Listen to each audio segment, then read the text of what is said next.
Bienvenidos a 360 grados, una visión global de la noticia, un espacio para debatir sobre todo lo que sucede en Colombia y en el mundo. Y arrancamos hoy 360 hablando de la grave situación de seguridad en el principal puerto de Colombia sobre el Pacífico, Buenaventura, una ciudad donde grupos narcos libran una guerra sin cuartel causando muertes y desplazamientos diarios. Casas para descuartizar, que serían obra de los rastrojos, los urabeños, y una banda local que se hacen llamar La Máquina, causan miles de muertos en una disputa por envíos de coca y de contrabando, o hacen de Buenaventura un infierno. ¿Qué pasa con este puerto y cómo frenar la violencia y la pobreza que lo azota? Hoy debate en 360. Y también daremos otro repaso a las elecciones al Congreso que se realizarán este domingo 9 de marzo y que se dicen desde el gobierno serán las más seguras y con más garantías de los últimos tiempos. Ya en el país se encuentran los observadores de UNASUR, la OEA y la Unión Interamericana de Organismos Electorales. También ya el ministro de Defensa desplegó operativos de seguridad en todo el territorio. ¿Qué pasará este domingo? Tema de debate esta noche en 360. Y también al cierre hablaremos de la crisis en Venezuela, que sigue provocando marchas de estudiantes y opositores, mientras el presidente Maduro afirma a medios internacionales que ya todo está bajo control. La OEA, por su parte, concluyó el debate sobre Venezuela sin una decisión y desde Panamá, país con el que rompió relaciones Maduro, le exigen el pago de más de $1.000 millones adeudados a empresarios de su país en Colombia. ¿Cómo afecta a Colombia la crisis en Venezuela? Debate hoy en 360 y no se muevan, que ya en segundo le damos la bienvenida a nuestros invitados.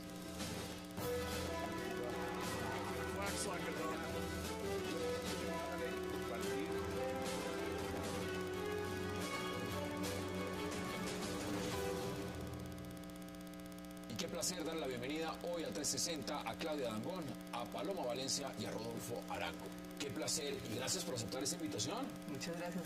Además que para el abanico de los televidentes de 360 es un placer realmente ver aspirantes nuevos al Congreso, personas que están en algunos más mediáticos que otros por oportunidad de que no están en varios medios, pero que conozcan todas las posiciones. Rodolfo, empiezo con usted. Usted está hoy debatiendo con dos damas. ¿Cómo ve la situación en Buenaventura? Pues es una radiografía de lo que hace el narcotráfico, pero sobre todo el abandono de regiones extensas del país por parte del gobierno nacional y del Estado colombiano, porque Buenaventura es una ciudad a donde llega el agua 2 veces a la semana, y cuando llega, si es que llega, hay que hervirla, porque es un agua impotable.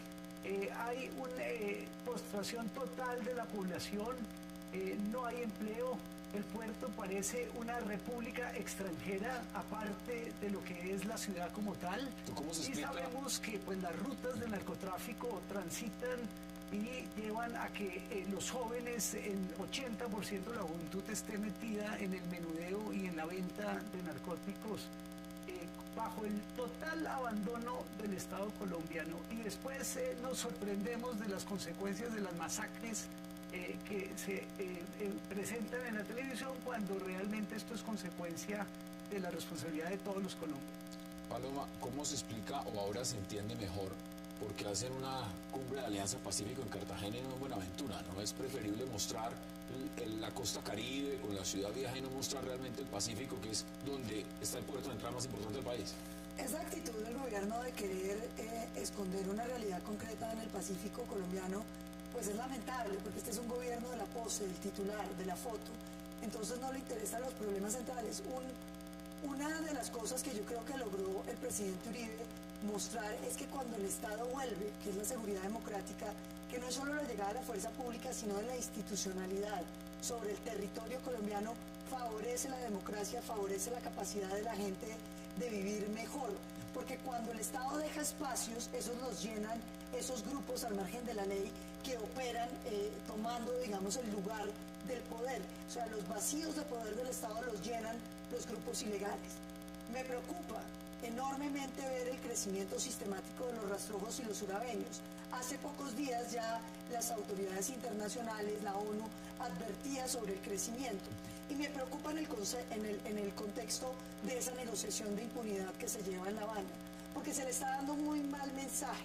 a todos los grupos armados ilegales, diciéndoles que si son suficientemente malos y que si se perpetúan 60 años en la violencia, entonces pueden recibir impunidad y representación política.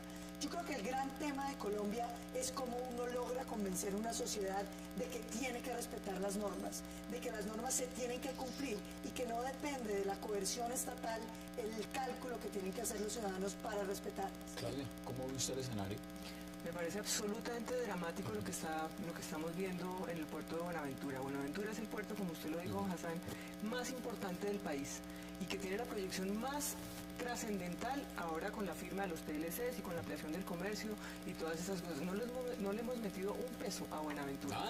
Tenemos 3 COMPES entre el 2006 y el 2007. COMPES que yo quisiera saber cuál ha sido el resultado de ellos. Primero, en el 2006, que trabaja sobre las condiciones de vida para Buenaventura y los ciudadanos de Buenaventura. Trabaja sobre temas de agua, de educación, seguridad. Lo que estamos viviendo y viendo hoy en Buenaventura es dramático, pero además yo quisiera decir que no creo que sea una situación aislada del país. Muy probablemente en muchos lugares de Colombia se está viviendo lo mismo y tiene que ver, como decía Rodolfo, con una falta de presencia del Estado, con una presencia integral. No se trata de establecer fuerzas militares o fuerzas policiales, una presencia integral en donde esté toda la oferta institucional permanentemente atendiendo y no coyunturalmente atendiendo. Le voy a dar cifras. En lo que va del año, 54 personas han sido asesinadas en el puerto. Desde el 2010 van desaparecidas. 243 personas, esto según la Defensoría del Pueblo. Fíjense una cosa, aquí hay 2 propuestas hacia el futuro. Y es asegurar el país a punta de ejército, de policía, lograr la seguridad militar del territorio, que fue una oferta que nos tuvieron durante 8 años ofreciéndolo, invirtiendo grandes recursos en ellos y estamos viendo los resultados. Los urabeños son reductos del paramilitarismo. Allá existe otra gran grupo, es narcotráfico, pero acordémonos, es gente que no es de Bucaramanga, que ha sido importada a Bucaramanga. La empresa, que es el otro grupo que está en disputa con los urabeños, también son reductos paramilitares dedicados al narcotráfico.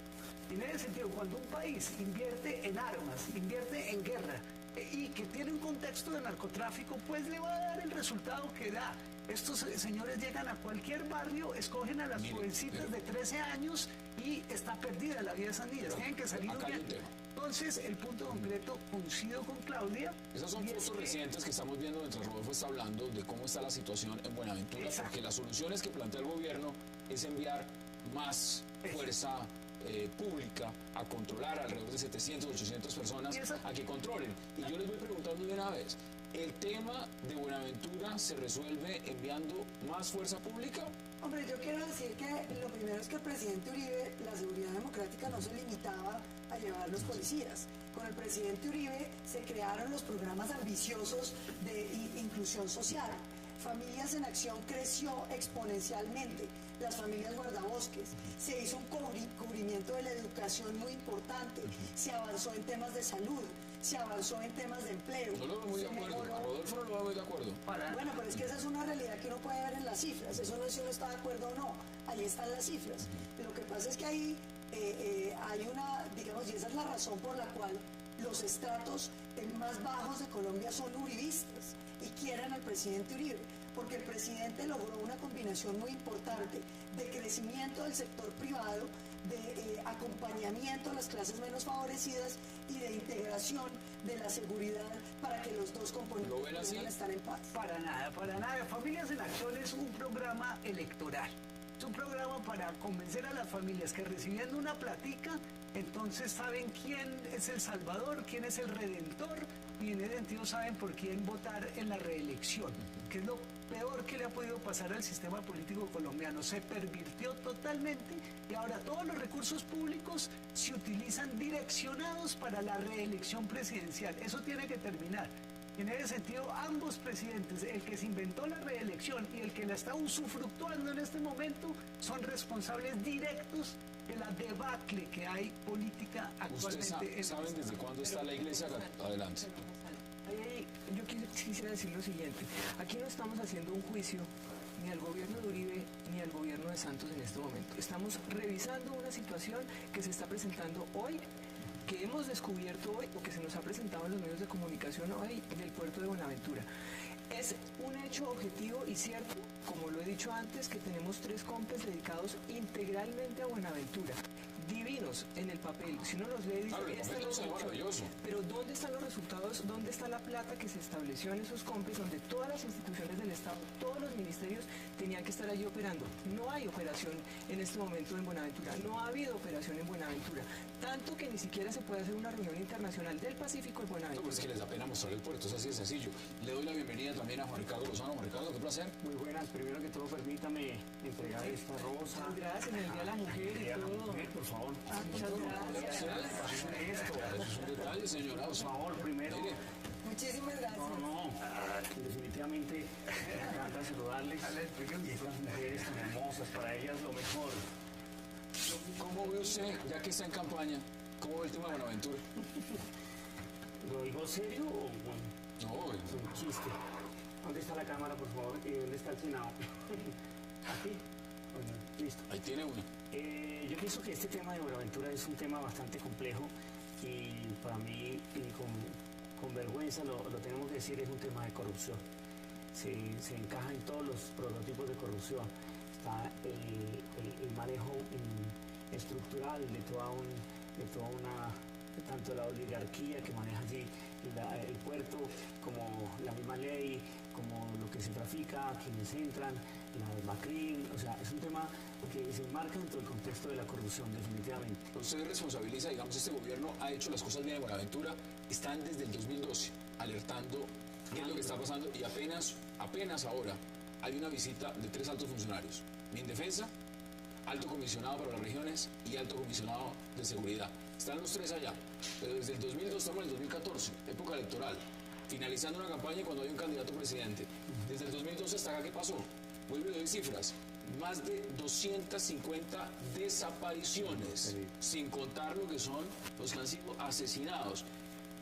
¿Qué hay que hacer? ¿Se prenden las alarmas de qué otra forma? Para que manden los funcionarios a resolver la crisis.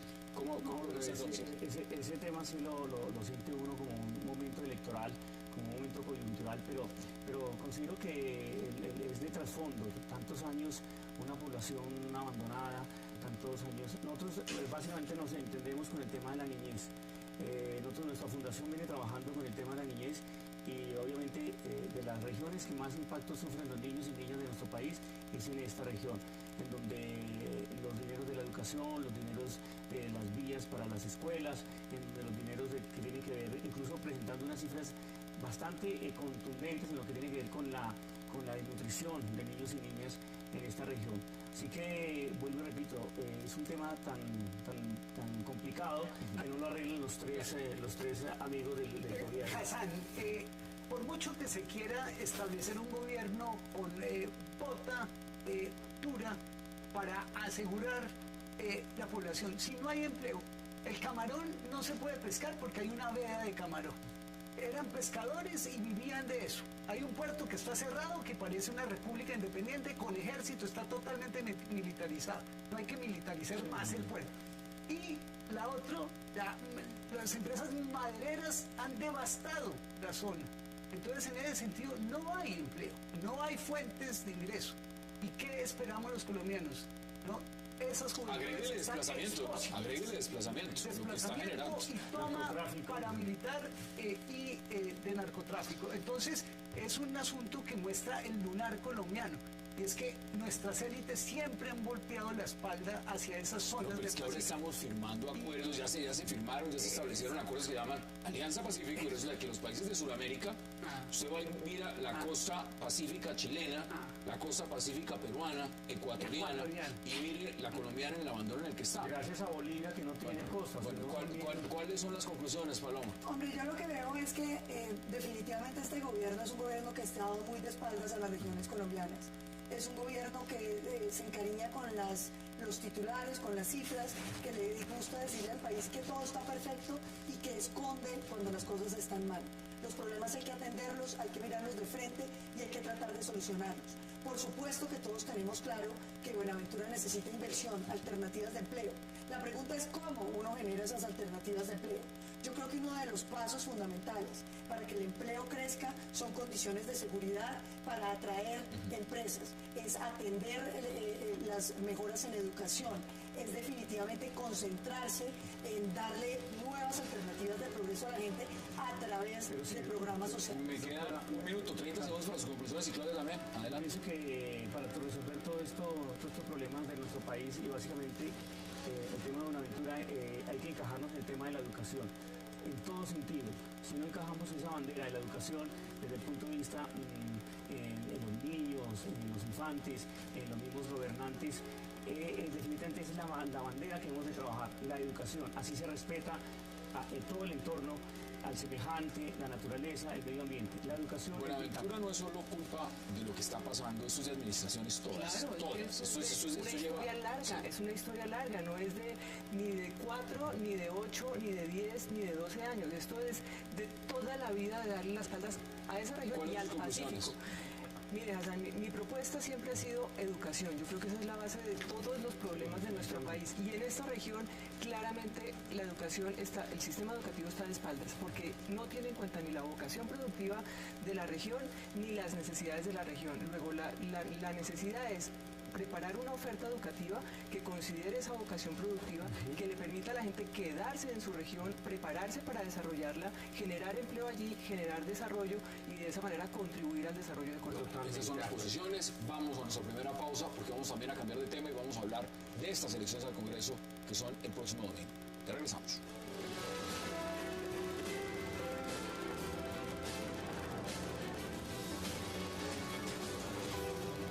Manuel Santos se reunió con los observadores electorales de la OEA, UNASUR y la Unión Interamericana de Organismos Electorales para hablar sobre la vigilancia que se hará durante los comicios legislativos de domingo.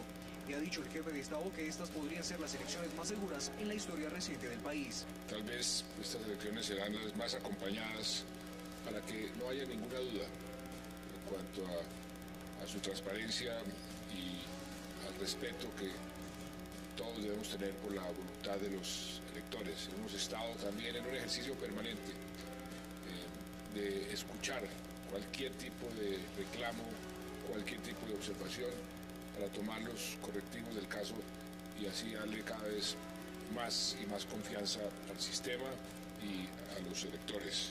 Según indicó el jefe de Estado, se han reducido en un 34% el número de municipios que tendrían algún tipo de riesgo durante las elecciones, lo cual fue confirmado por el jefe de la observación electoral de la OEA, José Antonio Viera. Ha habido una disminución bastante notable de municipios que se pueden ver, digamos, afectados por algún tipo de presión de grupos ilegales, pero ciertamente hay ciertos lugares en los cuales existen mayores riesgos.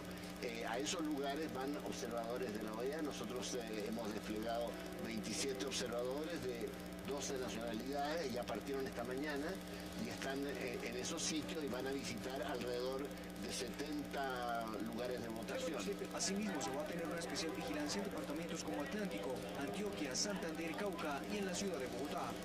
Es muy importante que todos hagamos los esfuerzos para que no solamente la UP, todos los partidos, por supuesto, y todos los movimientos políticos sientan que el sistema les da las garantías suficientes. Nuestro compromiso es proteger las libertades de los colombianos, las expresiones políticas de todas las vertientes, en cualquier lugar, en cualquier rincón de Colombia. Tanto Santos como Viera mostraron su preocupación por los altos índices de abstención de los colombianos a la hora de votar. Regresamos a 360. Claudia, ¿cómo ve las elecciones?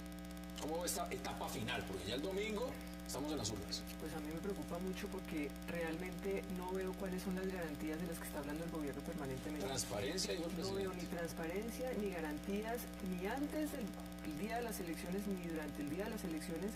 Y me temo mucho que después también vaya a haber problemas de fraude que han denunciado varias de las organizaciones que se encargan de hacer estas tareas. Así que me generan muchas dudas, me generan mucha desconfianza. ¿Y los observadores, digamos, que esté UNASUR, que esté la OEA, eso le da tranquilidad o no le da tranquilidad? Pues lo que pasa es que yo he sido observadora electoral, he participado de ese tipo de ejercicios desde la perspectiva académica y también con la OEA en algún momento en Guatemala estuve. Entonces considero que son ejercicios muy interesantes, desafortunadamente no alcanzan a abarcar todo el territorio del país del que se trate. Desafortunadamente los observadores registran algunas cosas pero no pueden hacer nada, que es una de las grandes preocupaciones de los observadores cuando están siendo testigos de las irregularidades que se producen. Entonces, digamos que es una observación, pero no es una garantía de que no sucedan las cosas. Transparencia, Paloma, me refiero a transparencia. ¿Cómo lo perciben ustedes del Centro Democrático cuando tenemos pautas ya que están diciendo que el Centro Democrático vote por la U? Hombre, transparencia ninguna, garantías ninguna. Tenemos unas autoridades electorales completamente parcializadas que dependen de los políticos actualmente elegidos que les hacen el juego. Mire, miremos lo del logo del presidente Uribe. El presidente Uribe inicia un proyecto político distinto, trata de poner su nombre o por lo menos la palabra uribismo, no lo dejan a pesar de que en el tarjetón anterior apareció Peñalosa, apareció Antanas Mocus, apareció en las negritudes con Mandela, con foto de Mandela. Al presidente Uribe no. En diciembre prohíben que incluso el presidente Uribe pueda salir en televisión. Es decir, es la cosa más ridícula, que los candidatos no pueden salir en televisión haciendo pauta publicitaria. Eso no se ha visto en ninguna parte del mundo. Y después sacan publicidad diciendo que el Centro Democrático es la U y que la U es el partido de Uribe. Esto es una trampa avalada por las autoridades con el partido del presidente Santos. Es una cosa vergonzosa.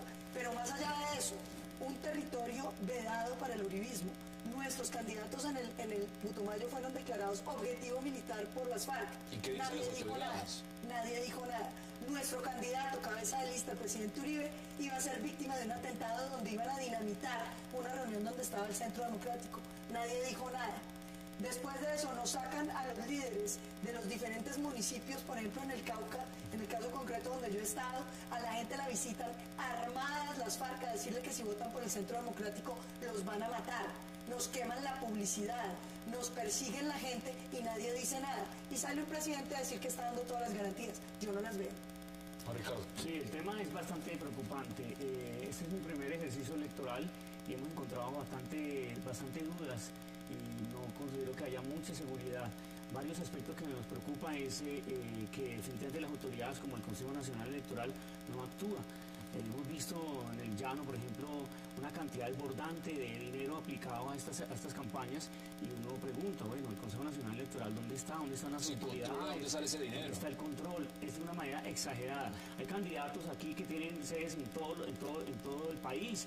Uno sabe que montar una sede es cosa difícil. Además tienen cantidad de gente, 80, 100, 120 personas trabajando esa campaña en pequeñas unidades. Entonces dice, ¿dónde está esa autoridad? Si eso es así nomás en el problema de preelectoral, llamémoslo así, nos preocupan también el tema de los avales a candidatos sospechosos, que se siguen dando estos juegos y maquinarias que permiten que donde está el consejo, donde las personas tienen unas demandas o están investigados. O que han elevado votos de parapolítica o demás y están ahí, están recauchados. ¿Qué está pasando? Entonces, sí creo que hay dudas, hay temor.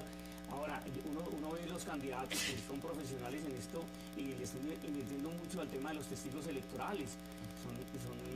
Van a mandar a cada mesa una cantidad de testigos electorales bien pagos y bien formados.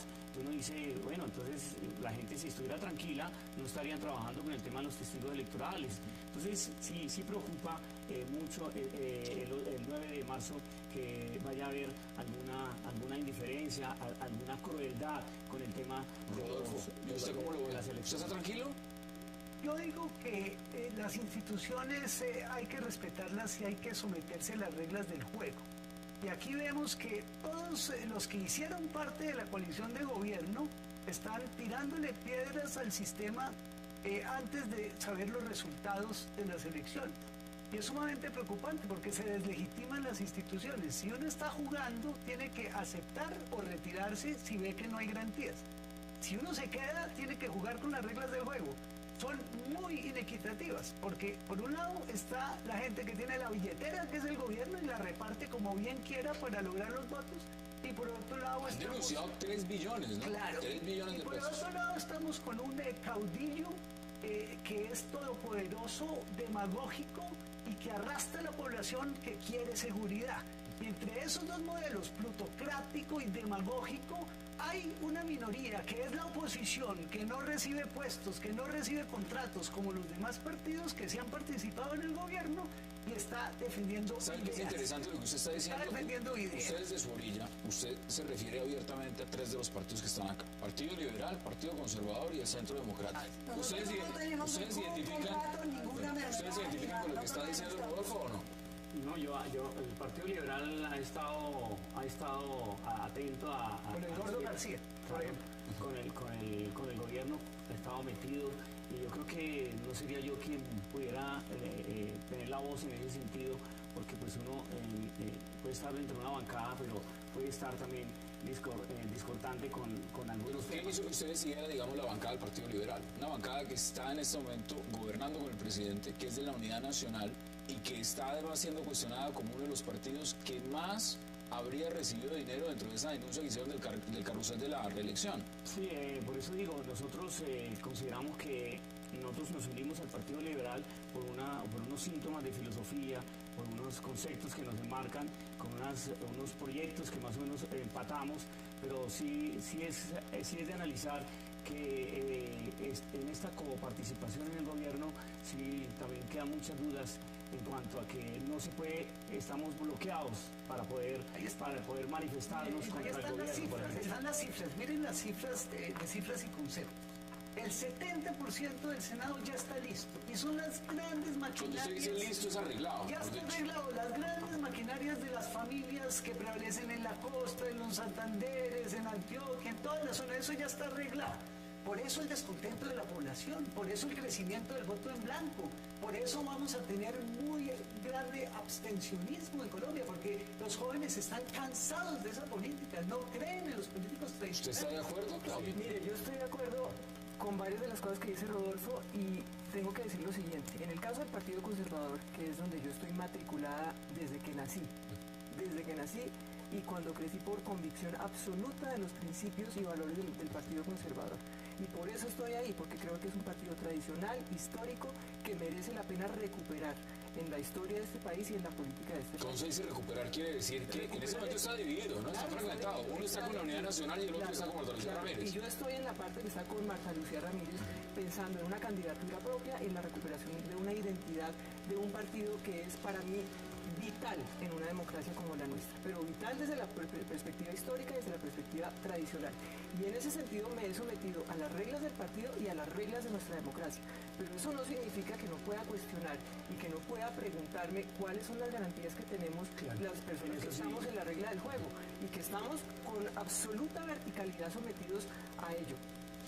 Es la primera vez que todos nosotros estamos... Los cuatro que están es la primera vez que aspiran al Congreso. Y como primera vez no dejo de sorprenderme, aunque por supuesto todos lo sabíamos, pero yo por lo menos no lo había visto en carne propia, cómo se venden votos, cómo se compran votos, cómo juega la plata, cómo se vuelan los topes. De todos los partidos, doctor, de todos los partidos. Ya lo vamos a debatir, creo que tiene nuestra primera pausa y les doy la palabra y Paloma también quiere intervenir. Vamos a la segunda pausa en 360 y ya regresamos.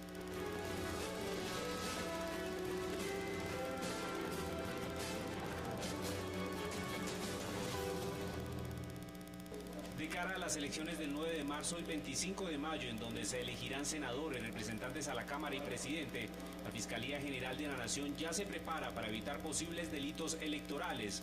El vicefiscal Jorge Perdomo indicó cuál será la tarea del ente investigador en esta temporada. La Fiscalía General de la Nación ha destacado 104 funcionarios, 42 fiscales y 62 investigadores en todo el país que estarán encargados de investigar, acusar y llevar a juicio a todas las personas que estén o hayan sido denunciadas por irregularidades en esta época electoral.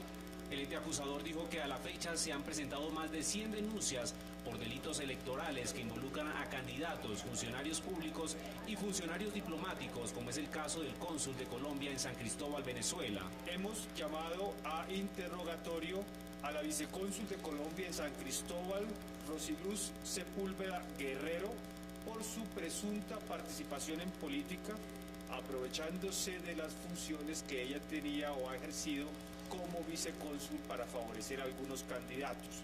La Fiscalía mencionó cuáles son las regiones con mayor número de denuncias por delitos electorales. Los departamentos y las ciudades donde más denuncias se han presentado hasta este momento son los departamentos de Antioquia con 22 denuncias, Santander, Bogotá, el departamento de Bolívar, Risaralda y Atlántico, pero también algunas denuncias en Caldas. El vicefiscal Jorge Perdomo recordó que los delitos electorales son castigados en cárcel y las penas oscilan entre 4 y 8 años de prisión. Aprovechó para hacer un llamado para que las personas denuncien irregularidades sobre conductas ilegales. Recalcó que por ningún motivo se debe vender el voto. Regresamos a 360, son las 8:36 p.m. hora de Bogotá, para los que nos están viendo la señal de Cable Noticias en todo el mundo. Mire, Paloma, aquí el debate no se detiene ni siquiera en la pausa. Y usted, mientras estábamos hablando, viendo también esta nota, usted plantea algo que es importante debatir, y es lo siguiente. No se trata solamente de la responsabilidad de quienes van a llegar al Congreso, que eso ya lo vamos a hablar, es el electorado. ¿Cómo ve usted ese punto? Porque eso es el electorado quien nos va a elegir. Hombre, yo creo que la política es como un terminal de transportes. Usted se puede montar en un bus que va para Cartagena o en un bus que va para Pasto. Lo que no puede pretender es que si se monta en el bus que va para Cartagena, vaya a llegar a Pasto. Si usted vota por los políticos corruptos, pues elige a los políticos corruptos. A mí me parece que lo que ha pasado en Colombia es que la gente ha sufrido un proceso de descomposición moral. La gente ya no tiene ideas, no pretende defender ideas, sino que están viendo cómo venden ese voto. La gente dice que vota si le pagan. La gente está pensando en cuál es la relación directa que va a recibir de votar. Vea el escenario de Buenaventura. Usted ve que una persona en Buenaventura, digamos, que no tiene oportunidades de nada, va y dice, vea, vamos a dar 100.000 pesos el voto. El señor va y dice y lo vende. Claro, lo vende, y lo que no entienden es que cuando venden el voto están condenando el futuro inmediato y el futuro a largo plazo, porque lo que pasa es que la plata con la que le pagan es la plata de las obras públicas que después se roban a través de contratistas. Hay un tema ahí fundamental, y es que no es claro para qué elige usted a un congresista. La gente no lo sabe porque como el Congreso no tiene iniciativa de gasto, entonces la gente dice, ¿usted va a traer obras o qué va a traer? Pero al final, como no tiene iniciativa de gasto, uno lo que uno está votando es el buen criterio. Entonces, si usted no tiene electores que entiendan lo importante que es el buen criterio para el debate de las leyes, usted termina tratando de convertir en algo material la acción del Congreso. ¿Qué dicen ustedes? ¿Están de acuerdo? Yo estoy de acuerdo porque la ciudadanía tiene que ser mucho más responsable a la hora de elegir y de tomar decisiones.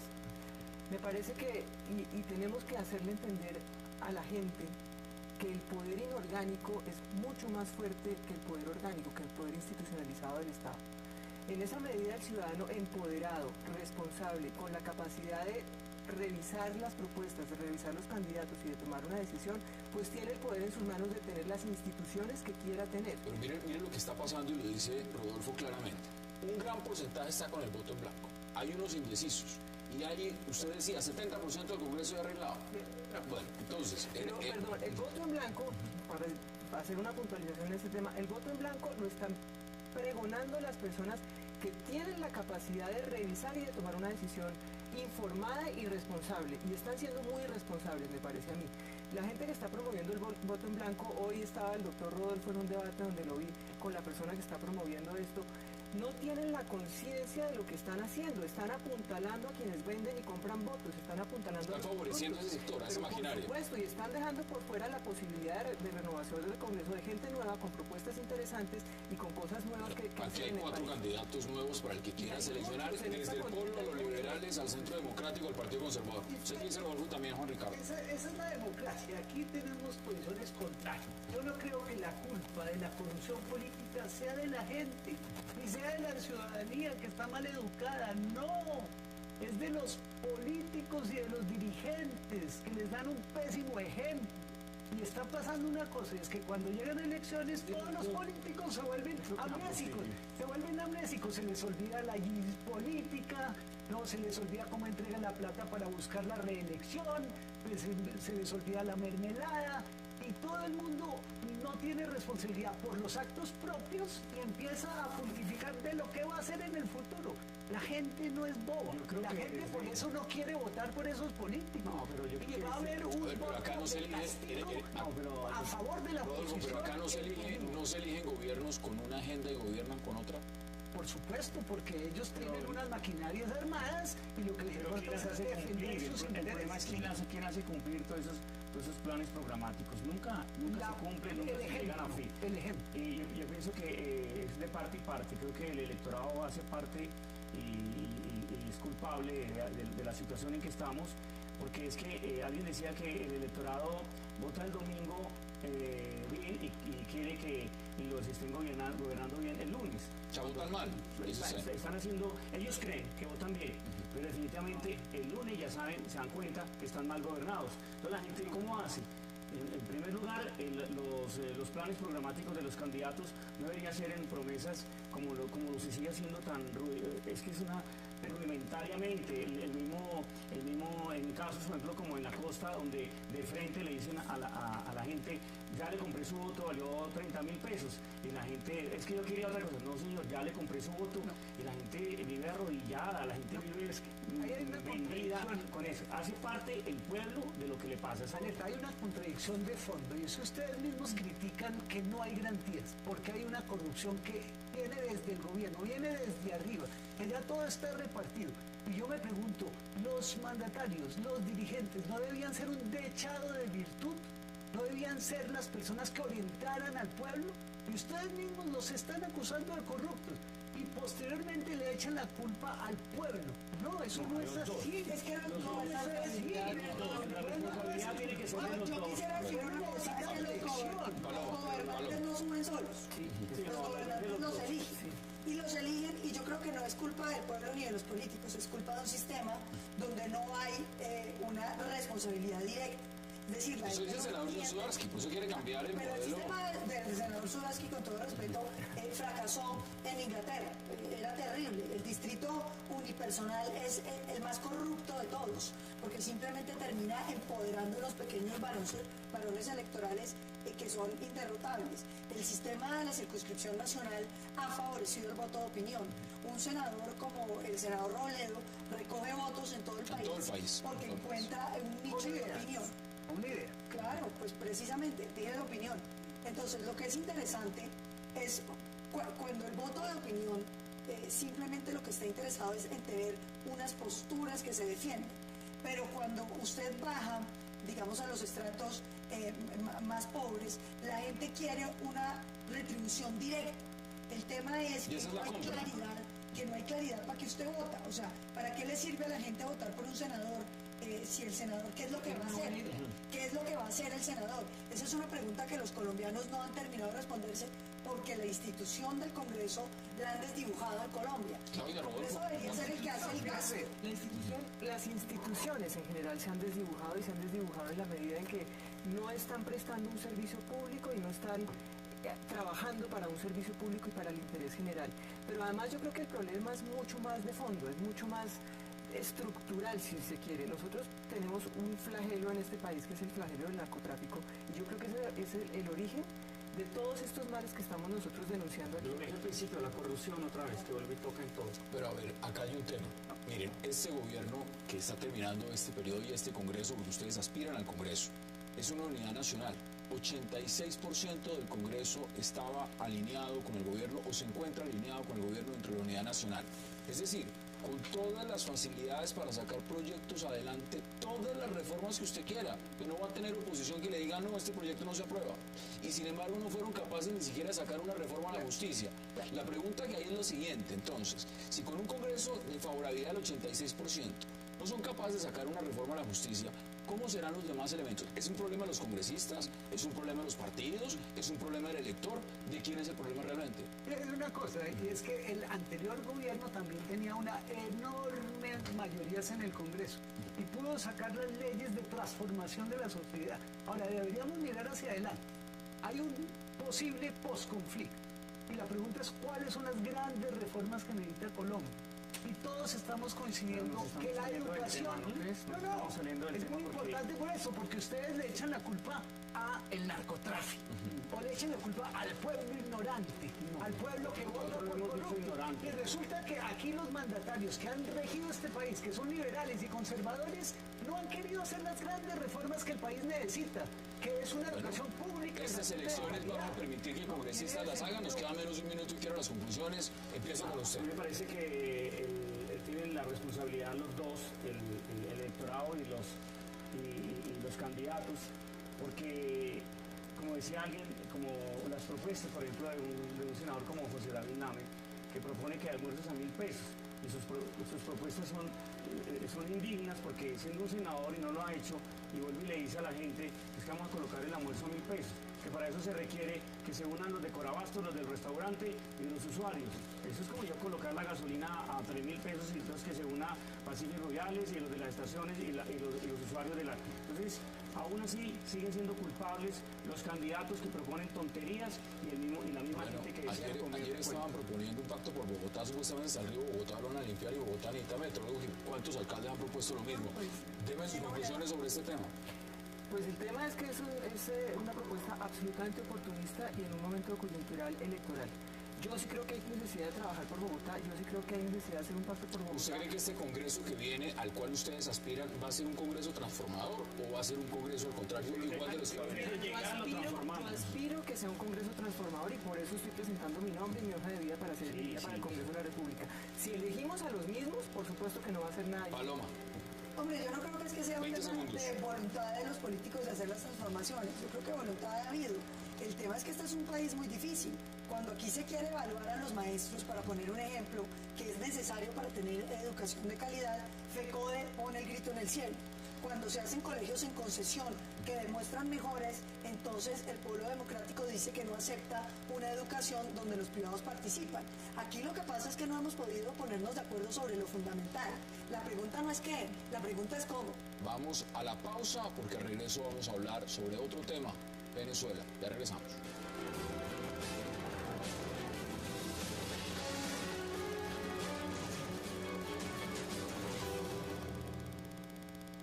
Ayer en la OEA tuvimos una gran victoria con el apoyo de todos los gobiernos de América Latina y del Caribe. Muchas gracias a todos los gobiernos, a los pueblos que apoyaron a Venezuela. Y el gobierno de Panamá se quedó solito, solito. Y derrotadito también. Solito y derrotadito. Regresamos a 360, nos quedan en el último bloque algunos minutos y no quiero dejarlos pasar sin hablar de lo que está pasando en Venezuela. Rodolfo, ¿qué piensa usted que está pasando en Venezuela? ¿Cómo analiza la situación en Venezuela? Es muy grave, hay violación de derechos humanos, es inaceptable. Una democracia respetable, legítima, debe respetar los derechos humanos, pero lo fundamental es que en Venezuela, en Colombia, el problema es que no hay un estatuto de garantías a la oposición. Entonces la oposición no tiene esperanzas de llegar nunca al poder porque se ha impuesto la ideología sobre el derecho. Lo que pasó también en Colombia y sigue pasando al exterminar a la izquierda, ¿no? Los falsos positivos, las chuzadas indiscriminadas a magistrados, ¿no? A la oposición, a los medios de comunicación. Entonces no podemos ahorita pasárnoslas de moralistas acusando a Venezuela cuando aquí pasan cosas igual de graves. No se respetan los derechos humanos, es muy endeble nuestra conciencia democrática constitucional y hemos tenido gobiernos que dan vergüenza ante el mundo. Claudia, pero ¿está de acuerdo? No, la culpa de Venezuela es de Colombia. No, digamos. No vale la pena, pero Colombia yo sí creo que es una democracia, es de la segunda democracia más antigua de nuestro continente. Venezuela en este momento no podemos decir que es una democracia. El hecho de que Maduro haya sido elegido no le da la calificación de democracia. Eso puede ser cualquier otra cosa menos una democracia. Estoy de acuerdo, hay violación de derechos, hay irrespeto de la población, hay absoluta violencia. Pero desde acá hay la región, a excepción de Panamá, todo el mundo está callado. Y me parece totalmente deplorable. Es que Maduro viene y desde Chávez, desde cuando Chávez estaba vivo, viene calificando a exgobernantes colombianos, al pueblo colombiano con unos calificativos que no son admisibles. 6 millones de desplazados en Colombia. Claudia, ¿de qué estamos hablando? La masacre de la UP, ¿de qué estamos hablando? No les da derecho de ninguna manera. Ambos países ¿Tú creas que eso sea cierto? A los venezolanos no les da derecho de venir a calificar como vienen calificando a los gobernantes y a las personas. ¿Qué dice usted, Juan Ricardo? Yo pienso que desde que el presidente Maduro multiplicó los penes, habla con pajaritos, yo creo que hay un estado de locura de una persona con ansia de poder, tratando de imitar a un Chávez en el cual no se parece en nada. Entonces esto hace que de una u otra manera no haya garantías en el gobierno venezolano. Nosotros hicimos en Cúcuta un evento que se llamó Humor y Amor por Venezuela, y llegó mucha gente con mensajes al presidente Maduro, y definitivamente hay una preocupación tanto de los hermanos venezolanos bolivarianos que viven en Colombia como de los 4 millones de colombianos que viven en Venezuela. Hay un énfasis en que se está atrofiando todo el aspecto de la realidad de los ciudadanos. Paloma. Yo lo que veo en Venezuela es que esa es la nueva manera como caen las democracias. Uno gana con procedimientos electorales, si es necesario se roba las elecciones, como parece que ocurrió en Venezuela. Cuando los congresistas tratan de hablar, los cogen literalmente a patadas. Después, con trampas, le dan leyes habilitantes a Maduro, quitándole el poder al Congreso de la República. Lo suprimieron prácticamente. Eso es una dictadura en un concepto básico. Y después, cuando la gente sale a la calle, porque ya no hay nada más que hacer, la matan y la meten a la cárcel. Lo que es sorprendente es que este continente decide perseguir ciertas dictaduras, pero ser tolerante con otras. Cuando hubo episodios de dictadura en Chile, en Perú, cuando los hubo en varios episodios hace poco, fueron totalmente contundentes. Pero con la dictadura de Cuba nadie dice nada. Y con la dictadura de Maduro nadie dice nada. La excepción de Panamá, ¿no? Panamá ya estamos trabajando. Que ha hecho de Colombia hoy en día un gobierno arrodillado a la dictadura castrochavista, que pretende mantener a las FARC tranquilas. Fíjense que yo me pregunto dónde estaban estas personas que están condenando a Venezuela cuando hubo el exterminio de la UP. ¿Qué estaban diciendo estos sectores? Lo primero que afirmé fue que en Venezuela se están violando los derechos humanos y que allá no hay Estado de Derecho, no hay estatuto de garantías a la oposición. Estoy condenando a Venezuela, pero eso no me impide ser autocrítico con lo que pasa en Colombia. Decir que en Colombia no hay violación de los derechos humanos es un despropósito. Y decir que aquí hay una democracia antiquísima y la más respetable de Latinoamérica, cuando ha habido las masacres que ha habido, el desplazamiento de 6 millones de personas. Pero yo sí quisiera decirle al profesor Rodolfo que no solamente terminaron a la UP. Yo lo invito a que revise la cantidad de líderes conservadores y liberales que fueron asesinados sistemáticamente por los movimientos armados de izquierda. Lo invito también a que se dé cuenta que usted pregunta dónde estaba cuando el presidente Uribe era gobernador y se estaba dando el asesinato de la UP. Los diputados antioqueños no fueron asesinados por la protección efectiva que les presentó, que les prestó el entonces gobernador. Menos de un minuto. Conclusiones. Preocupa, ya sea en el conflicto colombiano, en el conflicto venezolano, el tema de los niños y niñas. Creo que ese es el tema que hay que abordar, y para mí es vital que se cree un fuero sobre esta situación. Sean culpables los que sean, por lo general las estadísticas nos están marcando que los niños y niñas son los que más impacto sufren en esta clase de violencia, sea de una u otra parte los responsables. 10 segundos. Yo creo que el continente, a través de la Organización de Estados Americanos, tiene que tomar una posición sólida, contundente y pronunciarse enfáticamente en contra de lo que está sucediendo en Venezuela. No creo que podamos... Ya sabemos que a través de la OEA no va a pasar absolutamente nada. 10 segundos, Paloma. No, hombre, invitarlos a votar a conciencia este próximo domingo. Yo creo que son unas elecciones donde, si los colombianos nos ponemos de acuerdo, podemos derrotar el clientelismo, la politiquería, y podemos tomar decisiones buenas para el futuro. Latinoamérica tiene que crecer unida, tiene que fortalecer el Estado de Derecho, el orden constitucional y el respeto de los derechos humanos. Solo así tendremos... Para aquellos que van a votar el domingo, acá hay 4 opciones. 4 opciones distintas de lo que es la democracia en Colombia. Para los que dicen que no hay renovación en el Congreso, pues aquí hay 4 personas que aspiran al Congreso. Gracias, Juan Ricardo, por aceptar la invitación. Claudia, un verdadero placer. Paloma, gracias también. Y Rodolfo, gracias. A ustedes, gracias por acompañarnos. Nos vemos de nuevo el lunes a la misma hora, 8 p.m., para seguir debatiendo toda la agenda política de Colombia y del mundo. Gracias por acompañarnos.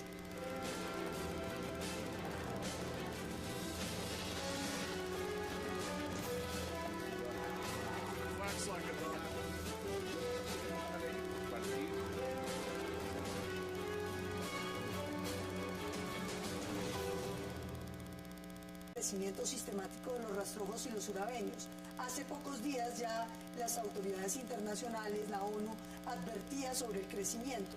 Y me preocupa en el contexto de esa negociación de impunidad que se lleva en La Habana, porque se le está dando muy mal mensaje a todos los grupos armados ilegales, diciéndoles que si son suficientemente malos y que si se perpetúan 60 años en la violencia, entonces pueden recibir impunidad y representación política.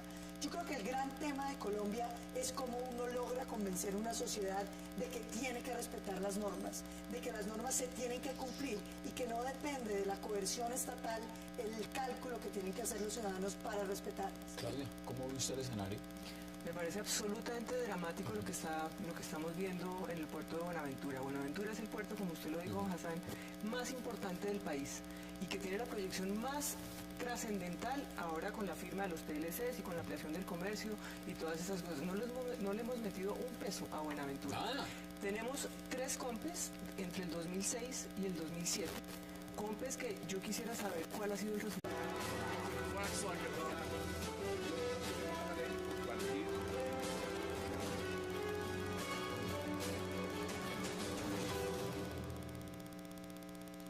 Bienvenidos a 360 grados, una visión global de la noticia, un espacio para debatir sobre todo lo que sucede en Colombia y en el mundo. Y arrancamos hoy 360 hablando de la grave situación de seguridad en el principal puerto de Colombia sobre el Pacífico, Buenaventura, una ciudad donde grupos narcos libran una guerra sin cuartel causando muertes y desplazamientos diarios. Casas para descuartizar, que serían obra de los rastrojos, los surabeños, y una banda local que se hacen llamar La Máquina, causan miles de muertos en una disputa por envíos de coca y de contrabando, o hacen de Buenaventura un infierno. ¿Qué pasa con este puerto y cómo frenar la violencia y la pobreza que lo azota? Hoy debate en 360. Y también daremos otro repaso a las elecciones al Congreso que se realizarán este domingo 9 de marzo y que se dicen desde el gobierno serán las más seguras y con más garantías de los últimos tiempos. Ya en el país se encuentran los observadores de UNASUR, la OEA y la Unión Interamericana de Organismos Electorales. Las consecuencias de las masacres que se presentan en la televisión cuando realmente esto es consecuencia de la responsabilidad de todos los colombianos. Paloma, ¿cómo se explica o ahora se entiende mejor por qué hacen una cumbre de Alianza Pacífico en Cartagena y no en Buenaventura? ¿No es preferible mostrar la costa Caribe con la ciudad vieja y no mostrar realmente el Pacífico, que es donde está el puerto de entrada más importante del país? Esa actitud del gobierno de querer esconder una realidad concreta en el Pacífico colombiano, pues es lamentable, porque este es un gobierno de la pose, del titular, de la foto. Entonces no le interesan los problemas centrales. Una de las cosas que yo creo que logró el presidente Uribe mostrar es que cuando el Estado vuelve, que es la seguridad democrática, que no es solo la llegada de la fuerza pública, sino de la institucionalidad sobre el territorio colombiano, favorece la democracia, favorece la capacidad de la gente de vivir mejor. Porque cuando el Estado deja espacios, esos los llenan esos grupos al margen de la ley que operan tomando, digamos, el lugar del poder. O sea, los vacíos de poder del Estado los llenan los grupos ilegales. Me preocupa enormemente ver el que... También ya el ministro de Defensa desplegó operativos de seguridad en todo el territorio. ¿Qué pasará este domingo? Tema de debate esta noche en 360. Y también al cierre hablaremos de la crisis en Venezuela, que sigue provocando marchas de estudiantes y opositores, mientras el presidente Maduro afirma a medios internacionales que ya todo está bajo control. La OEA, por su parte, concluyó el debate sobre Venezuela sin una decisión, y desde Panamá, país con el que rompió relaciones Maduro, le exigen el pago de más de $1.000 millones adeudados a empresarios de su país en Colombia. ¿Cómo afecta a Colombia la crisis en Venezuela? Debate hoy en 360 y no se muevan, que ya en segundo le damos la bienvenida a nuestros invitados.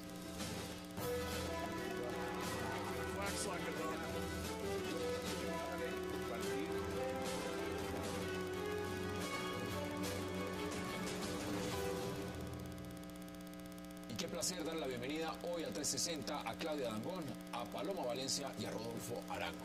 Qué placer y gracias por aceptar esta invitación. Muchas gracias, Hassan. Además que para el abanico de los televidentes de 360 es un placer realmente ver aspirantes nuevos al Congreso, personas que están en algunos más mediáticos que otros por oportunidad de que están varias veces porque conozcan todas las posiciones. Rodolfo, empiezo con usted. Usted está algo debatiendo con dos damas. ¿Cómo ve la situación en Buenaventura?